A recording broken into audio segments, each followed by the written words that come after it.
Hey guys, Justin here with Outrage Cult. This is the internet show that is about people getting outraged over the most mundane and simple-ass things that really should not bother people. Now, what are we going to talk about today? You know what? There's actually a lot of changes at YouTube. Actually, really changes so much as the way that YouTube notifies people about those changes have changed. Actually, nothing has changed. You might hear a lot of YouTubers over the last day or two saying, oh, well, there are a lot of things have changed. This all started with apparently Philip DeFranco. Everybody knows Philip DeFranco. He does like YouTube news videos, and he constantly does jump cuts, and he can't ever talk in one complete sentence on a video ever because he has to do the constant jump cuts. And, you know, because the jump cuts are nice and cute and funny and they make people laugh, I guess, apparently, with how he does the jump cuts, you know. And yes, I kind of did purposely do the jump cuts because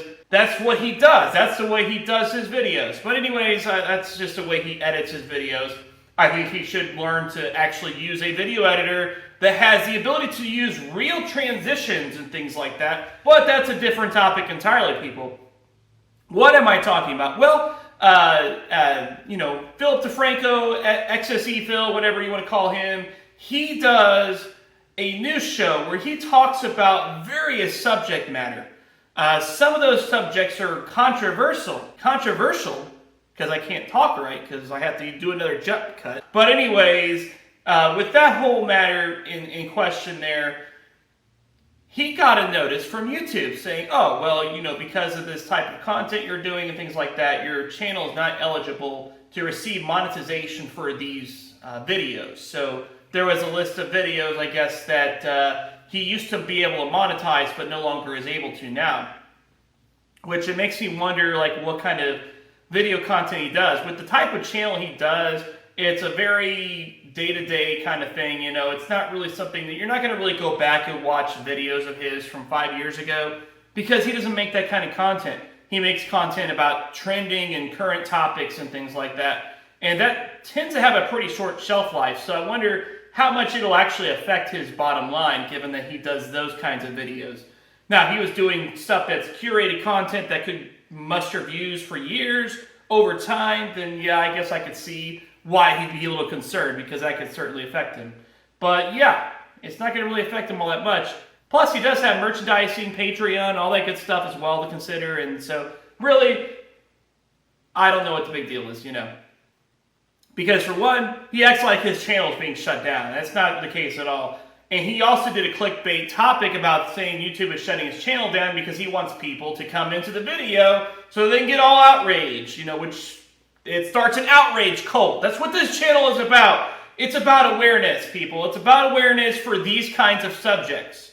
Let's look at the guidelines right there. I know I promised I wouldn't really do any editing, but I wanted to show a little thing here that just shows the guidelines that YouTube has to get monetization. And the reason why they have these guidelines is because there are various advertisers that pay Google, aka Alphabet, because Alphabet's the parent company.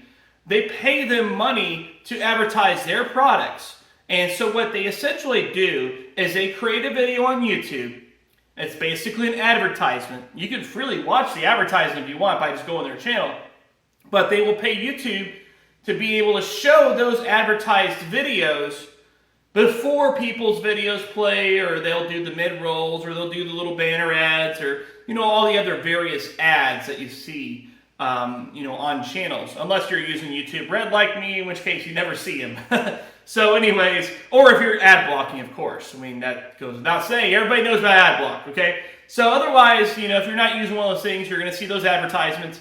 And those advertisers don't want to be associated with harmful imagery or topics.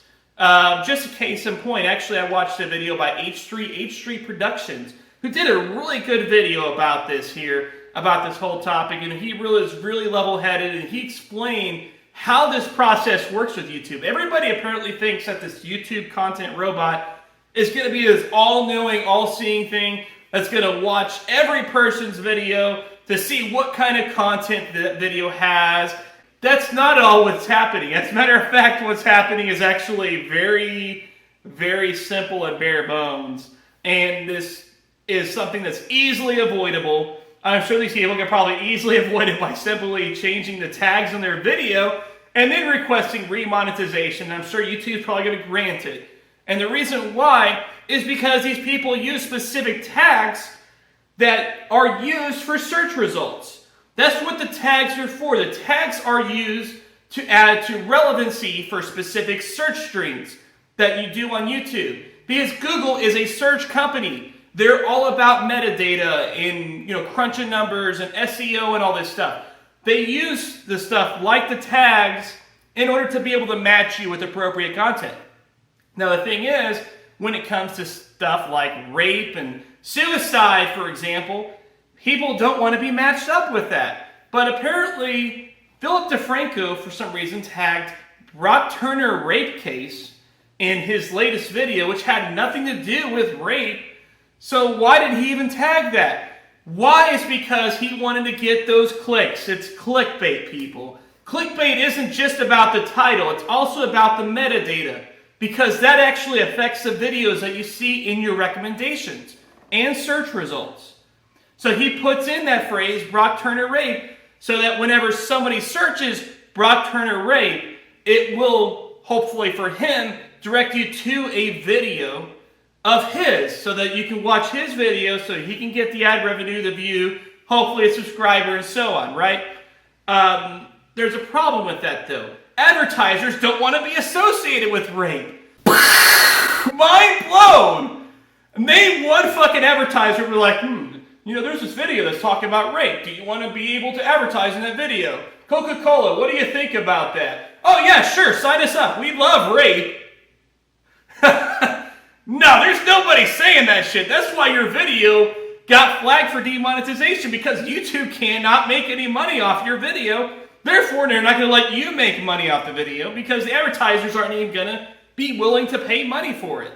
It's as simple as that.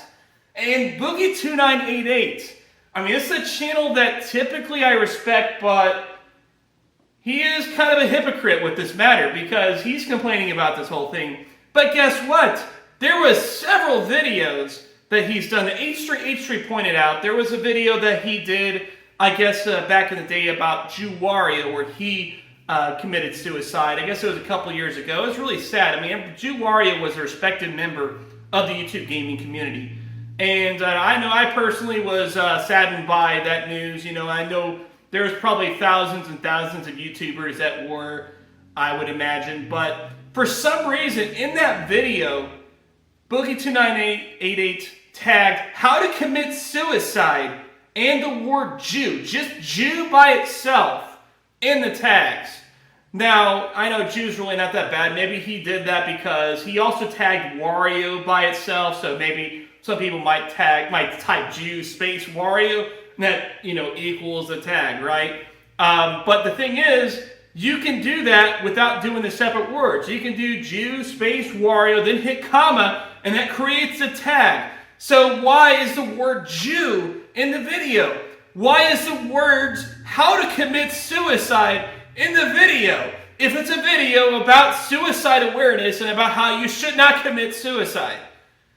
I'm sorry, Boogie, but advertisers aren't going to want to be part of that subject matter, okay? It's so, oh my God, man. I can't believe it. I can't believe people are so panicked about it. You know what? On my main channel, Down Phoenix, you know the number of videos that I got flagged from this? Just take a guess.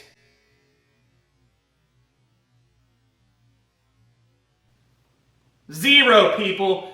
0 videos flagged. And the reason why is because I don't use those kinds of tags. I don't put vulgar subject matter and clickbait bullshit in my tags on my video. That's why I have 0 for the number of videos that I cannot monetize due to the content. Now, there are some that I can't monetize for other reasons, like copyright and things like that, which that's a completely different story. Everybody's aware of that on YouTube, right? So this whole YouTube party is over hashtag bullshit that everybody's panicking about, just fucking learn to tag your videos right.